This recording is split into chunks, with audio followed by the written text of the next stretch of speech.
L'étrange gargouille, qui ne parlait qu'en paraboles incompréhensibles, se déplaça lentement vers un recoin obscur du déambulatoire.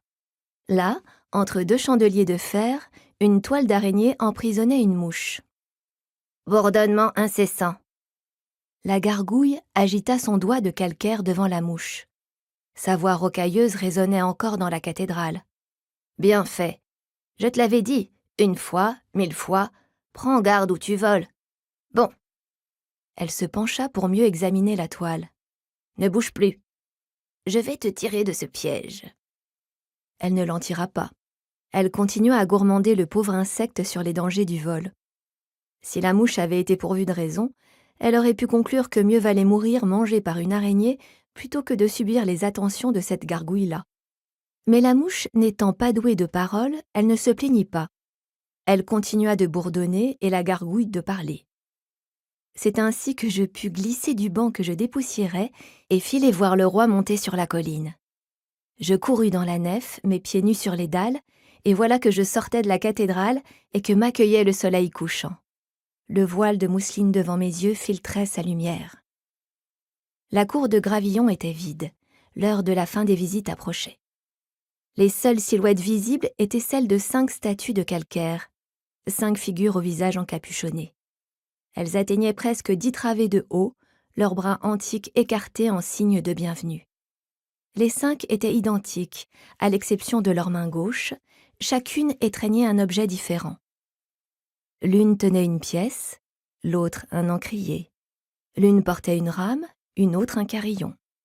La dernière serrait un peson. Je me faufilais entre les statues sur la pointe des pieds, saisie d'une peur prégnante de les fâcher si je faisais trop de bruit. Mais elles n'étaient que pierre et n'abritaient ni amour ni colère. Elles m'observaient malgré tout depuis les ténèbres de leur capuche, immobiles, tels des prédateurs.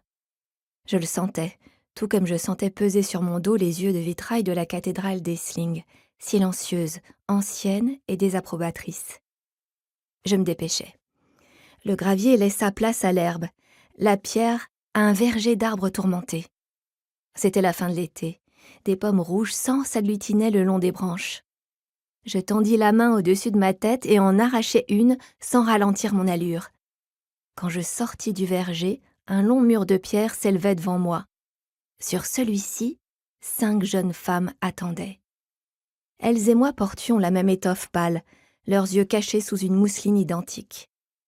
De là où elles étaient, perchées sur ces vieilles pierres et baignées de la lumière du couchant, leurs robes attrapaient la brise. On aurait dit 5 drapeaux de reddition plantés là en haut du mur. Comme si elles avaient senti l'arrivée de celle qu'elles attendaient, elles se tournèrent à ma venue.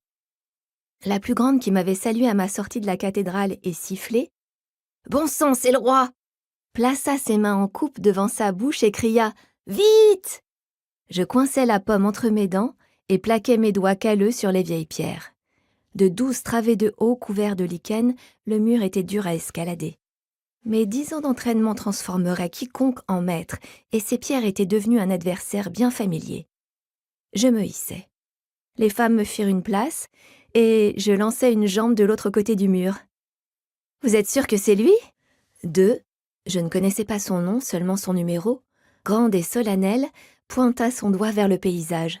« J'ai vu des bannières pourpres derrière cette colline. Je le jure sur ma mère. »« Ça voudrait dire quelque chose si tu avais une mère, » murmura 3. « Attends un peu, » reprit 2, le dos droit comme un i. « Tu verras que j'ai raison. » À mes côtés, 5 dégagea ses cheveux roux de son visage. Le vent les replaça tout de suite. « Tu partages ?» me dit-elle en regardant mon butin. Je lui offris le fruit. « Elle n'est pas très sucrée ?»« Burk !» Elle fit la grimace et lança la pomme loin du mur. Elle retomba avec un bruit sourd sur le bas-côté de la route, point rouge au milieu de la verdure. « Comment tu peux manger ça ?»« On le saura jamais, j'imagine. » De mon autre côté, 4 entortillaient une poignée de boucles noires indociles. Elle avait appuyé un bras sur mon épaule et nos regards se croisèrent.